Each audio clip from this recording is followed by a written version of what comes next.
What's up everyone, TC Tykilla here, back after a long hiatus. Too long in fact. Today I want to talk a little bit about the channel and a slight resurgence for a few months. I'm kind of sick right now, so if my voice sounds a bit weird, that's why. But I simply miss making videos the past few months, or past few years. And in this video, I'm just playing some Destiny. It's almost a year old now, so it's a little bit old, I know, but I'll get to that in a bit. I'm still playing it a lot. So the reason I quit making videos and commentaries is pretty easy to understand. I got an Xbox One in the winter of 2013. I put it in my room, and that allowed me to place my Xbox 360 in my living room as a Netflix / Hulu / DVD player, all-in-one entertainment box for my girlfriend and I. The capture card that I used had component cables rather than HDMI ones, so I was unable to use it with my shiny new console. I nearly stopped all video game activity on the 360 at that time, and would not be troubled to record any gameplay or waste time with any old games. And I use the term waste pretty loosely, as I didn't really feel it was a waste to do. I just didn't have a desire to play the older games on the slower console for any real amount of time. Anyway, that was nearly 2 years ago, and I've had an itching to cover games or at least talk about games for a long time. In fact, my passion for gaming has only gone up. With the realization of being able to get recorded clips onto my computer with better quality than my capture card I used before simply by recording clips through the Xbox Game DVR, I've been wanting to try it back out for a couple months. So I will post a video or two a week for the remainder of the year and see how that goes, and if I like it, I will continue. I'm not exactly sure what kind of content I'd like to create. The college football season is right around the corner, and I know I covered that a lot in my recent videos, but unfortunately no NCAA game has been released since 2013 due to the Ed O'Bannon lawsuit. And while that has recently been cleared up a little bit, the future of the game is unknown. And while I long for the day one of my favorite series returns, I can look ahead to the fall 2015 slate of video game releases that are very enticing. My wallet is going to be hurting, that's for sure. Going in chronological order, 2 releases in the next month are NHL 16 and Destiny's The Taken King, released on the same day in September. I was going to purchase NHL 15 and stream some stuff a year ago and maybe make some videos, but other games caught me up, and the game itself was stripped of a few features and modes that made me glad I am holding off for a year. I never bought NHL 15. I love hockey and would like to do some videos for it, but it depends on if I do other content for games and how much content and how much time I spend playing those games. So one of the bigger games I'll be working on early in the season is The Taken King. I know Destiny has a lot of mixed reviews, but I personally enjoy it a bunch, especially with a group of friends. I put a bunch of time into the game and can't help but be excited for the expansion to fill in the Destiny universe. I'll try to post tips, guides, and other stuff that interests me when it comes out. And like you see here, I still play it quite often. I might put out a few videos for Destiny before the expansion comes out to kind of warm me up for the Taken King content, so be on the lookout for that, especially with all the new information that is coming out every week from Bungie. Moving later in the year, we have 2 tactical shooters that I am interested in. Tom Clancy's Rainbow Six Siege is the first, which really excites me. I'm a bit skeptical, but it seems to be close to a perfect tactical and strategic game, at least in the hostage-style game mode, which they've been showing a lot. I will probably post a video later down the road about my thoughts on it pre-launch, but generally it looks super fun, with close-quarter situations and a need for strong communication. It appears to be one of the games that focuses on being competitive, and that interests me greatly.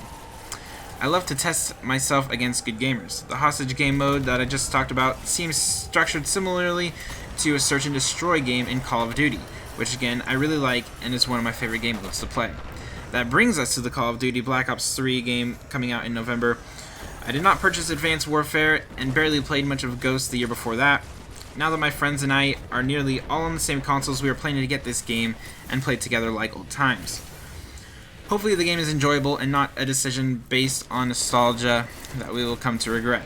Next on my list, also coming in November, is of course Fallout 4. Now I am hoping the backwards compatibility for Fallout 3 comes before then, and hopefully sooner with all the games coming out, but I haven't played Fallout 3 myself. I've watched my brother and a friend play here and there, but the only Fallout game I've played was New Vegas, which I really liked. Definitely not a game I would have normally played, but very entertaining nonetheless, and has quickly become one of my favorites. There are a lot of cool new features in Fallout 4 to get excited about, and the soundtrack of the Fallout games always gets stuck in my head. Not much more to say about it, besides I'm super hyped along with many gamers around the world.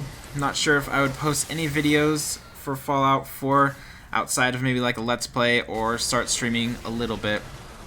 Because there's not a whole lot to do, especially when there's not a competitive multiplayer scene or anything.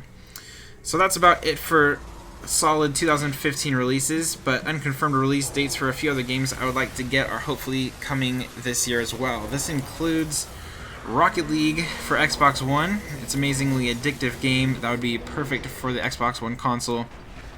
Played it a bunch of friends and really enjoy it, and I would hope to be able to get it on my Xbox soon and be able to play it every day and start competing, stuff like that. And yeah. Another game is Cities Skyline, a game that might be on the back burner, but I would absolutely love to get once it went down in price or I have a little bit of time between games. The final one is Ark Survival, which is the dinosaur game that is coming to PC and Xbox and probably PS4. I don't know, I don't really pay attention. It's supposedly coming to Xbox in the winter as a part of the Xbox preview program. And I probably sound like a broken record here at this point, but this game looks great as well, and just the openness of it has me very interested. I have been digging the preview program so far, as Microsoft seems to be pretty selective in what games they introduce. I ended up buying Elite Dangerous about a month ago as a big space nut, and the lowered price for nearly a completed game is way worth it. I'm hopeful that Ark Survival is more of the same, as the early release for PC has been out several months now. The final game that is on my horizon is The Division, another open-world, potentially really deep game that will be playable for a couple hundred hours. It has been pushed back a few times, but with the industry the way it is and all these games going to be on my plate already, that is welcomed by me. I just want the game to run smoothly and just basically to run right. This is in the same spot as Destiny, so if I plan to keep releasing content into 2016, The Division will probably be the game I focus on most. So that's just a little touch on what games I'm looking at for the next 4 to 7 months. It doesn't necessarily mean that I will be making videos for each and every game, but allows viewers to know what I'm looking at and allows them to request stuff, potentially. That'll just about do it for this video. Just a small update of what is going on and what the future could hold for the channel. Focusing back on the game being played here, Destiny is still one of my most played games nearly a year after launch. There's tons and tons of new information about the Taken King expansion, which I'll post a video or 2 or 3 explaining the things to come. There are some Twitch reveal streams about Year 2 information, as well as tidbits on new game mechanics coming in the next few weeks, hosted by Bungie, that I will likely recap here in a condensed video. The gameplay is a bit stale at this point, with the same old Nightfalls being done or playing the same old Crucible maps, but my hope is the information is good enough to tide everyone over for 4 weeks until the expansion releases in mid-September. Anyway, thanks everyone for watching. If you've subbed since before my absence, thanks for sticking around. Let me know what you guys want to see and I will do my best to accommodate that. But for now, that'll do it. Thanks a bunch.